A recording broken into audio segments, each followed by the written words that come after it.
Well, ladies and gentlemen, I have here with me the man who has just been introduced as Ireland's ambassador of song, Mr. Lee Lynch.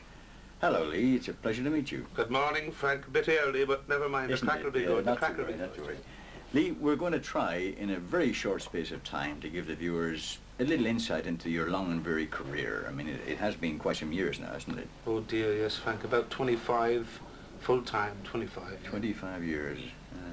Lee, let's start with that song that's just been played, The Rhinestone Cowboy. Now, the lyrics of that song seem to typify your life up to now, doesn't it? Really? Well, that's why we chose it as the opening shot. I mean, the lyrics say it all. It's a great song anyway, but the lyrics say it all, doesn't it? Yeah. Terrific. When did you realise, you know, when you first realised you wanted to go into this kind of, well, it is a turbulent world, this show business, isn't it? It's hard, but you've got to love it, Frank, and I've loved it all my life. That's all I've ever wanted to do, is be a singer. And I'm still here. Yeah, back in the 60s, really, you started your career. I mean, there was a lot of big names on the scene then. Was there one that really sort of you modelled yourself on, sort of thing? Oh, my hero was then, and still is now, even though he's no longer with us, David Whitfield. He came from Hull in Yorkshire. He was the biggest star in this country. He was. He was, and Caramia. Oh, beautiful. It sold about 4 million copies or something. Beautiful song. Oh, my God, yes. You recorded that one yourself? Yes, it hasn't been released yet, but we hope to hear it later on the video, but it's one of my favorites. You actually met David? I had a great privilege of meeting him before he died, and we had a long chat, and I remember telling him that he was the only man at the only houses ever that I ever queued up for an autograph, and when I got to him I couldn't open my mouth. I was completely starstruck, and I still am. The same thing's probably happened with you now. I mean, a lot of people queued up for autographs, your autograph, Saints, didn't they? Well, hopefully. I bet you never realised at the time that this was going to happen. No, because all I wanted to do was be a singer. Whether it was famous or whether I made it, it didn't matter. If it's in your blood, it's in your blood. Lots of them have come and gone, but it's got to be inside you. You've got to want to do it. Speaking of blood, you have quite a large family. I mean, there's 9 in your family. 9, yes, 9. 3 girls, and all the rest boys. And what about those? Are any of those gone on stage or been performers or in the business or? Funny enough, just my older brother who is in a band over here. He plays accordion and drums, but that's the rest of them. Not musically at all. No. Amazing. It's amazing. Yeah. Can you remember your first engagement when you first went on stage? The first do you've ever done? Oh yes, Chiswick High Road.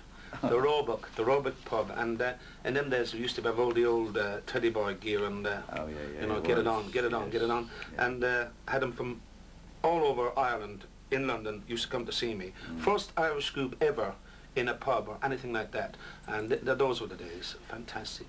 I believe Vince Hill was there one night, wasn't he? Yes, announced to me, Vince was just about to be a star at the time, and there was an agency in Chiswick looking for the new Elvis Presley, would you believe, and I knew nothing. I was just working during the day in a factory and trying to make a few bob at night as well. And semi-pro. Yeah, semi-pro. And somebody walked up from the agency and they said, "We've listened all night," just as well I didn't know, and they signed me up. So I was on a contract, £15 a week. Fantastic. I was just going to ask you about the money for the performance that night and what you got paid. It must have been big money on stage. Well, that's why I was excited about it. It felt like big money, didn't it? That's why I was excited about the £15 a week, you see, the contract, because I was on really, really big money. 10 bob a night, 30 bob for the 3 nights, and I'd made it. Wouldn't even buy a packet of cigarettes now, would it? Shouldn't even be smoking, never mind. Where did you go from there, Lee? Well, I then formed my own band called the Blue Angels, and I moved into the Irish ballrooms over here, which those were the very early years, and we were rated as the Irish show band in Britain. Even the visiting bands from Ireland used to come to hear us before they did their own job. So I didn't realise it at the time, but it was a very good band. Yeah. Speaking of Irish show bands, you were actually asked to join the new Royal Show Band, weren't you?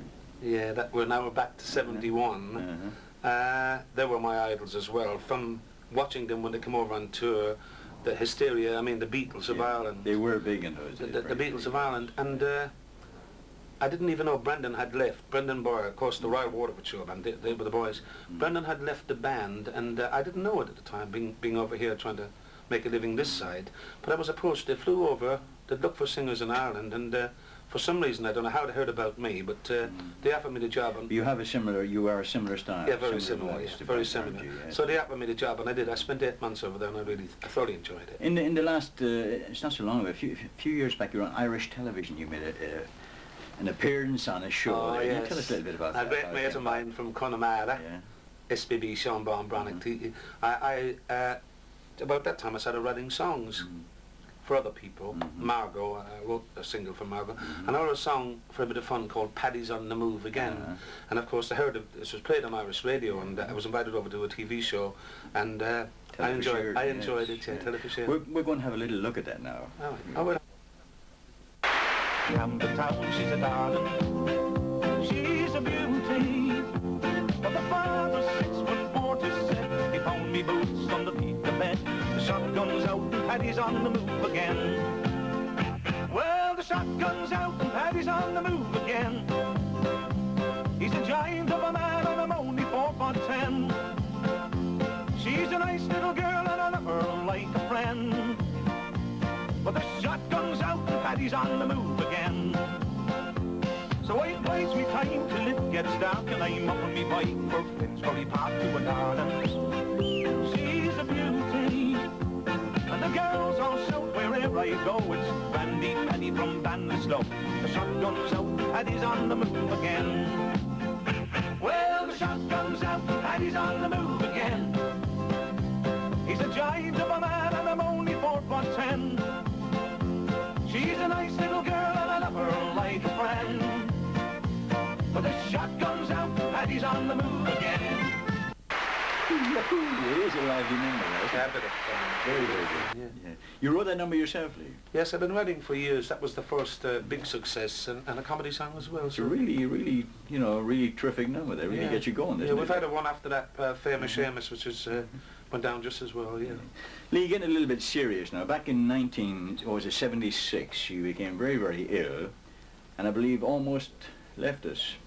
A couple of times. A couple of times almost Yeah, left there's us, been good times, bad times. That's probably the worst time. I collapsed. When I woke up in hospital eventually, I believe I was 8 stone 4 pound, and the side effects are that I've got to take steroids to keep me alive, which is all this, that and the other. But very, very serious, yeah, wasn't it? very, very bad. Very rare disease, Addison's disease. Very, very rare. Lee, you're back on stage again tonight. You're going to be fronting the band. You're going to give a lot of pleasure and excitement to another audience. Yeah. Is it going to be just as exciting for you, or is it becoming hard work now? No, that's when I'm happy. I'm happy up there. No, happy up there? If you're dedicated to it and you love it, you've got to love it first, and I love it. Absolutely love it. Looking forward to it. All new faces, different faces. Oh yeah, coming out. yeah.